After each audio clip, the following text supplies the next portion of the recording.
One of the TED Talks that you gave, my favorite one, this is how I found you, was the magical science of Mm. storytelling.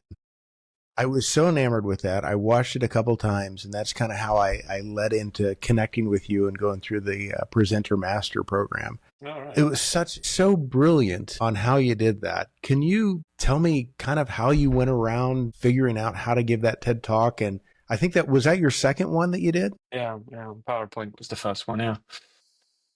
Uh, I think the key is, well, the way I function is this. I'm actually a trainer, educator in my like the foundation of what I do. So I started off my career by doing literally 15 years of training in these subjects, not self-leadership, using neurosubstances in sales and marketing and body language and PowerPoint and storytelling and so on. So 15 solid years.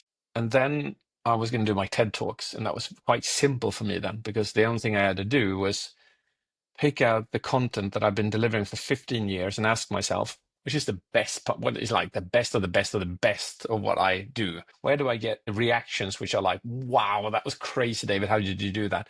So the content had been refined over 1.5 decades. And so, yeah, when it came to the TED Talk, it was more like sitting down, asking myself, how do I build a TED Talk on storytelling that no one else has delivered, based on what I know and have experienced works? And that's when I just sketched it on a whiteboard, like this and this and this. I'll put that together like this. And then when I'd done that, it was more about boiling that down to being as efficient as humanly possible, word by word. So increasing the bit rate as much as possible. And the last thing is I just made sure that what I've realized over all of these years is that nothing else matters than feelings. Nothing. If people don't feel your talk, they won't remember it and they won't care and they won't be focused. It all Mm-hmm. comes down to feelings. So I asked myself, am I creating a feeling every 30 seconds? This is what we call spices in presenter mastery. Yeah, so how can we make people feel this talk?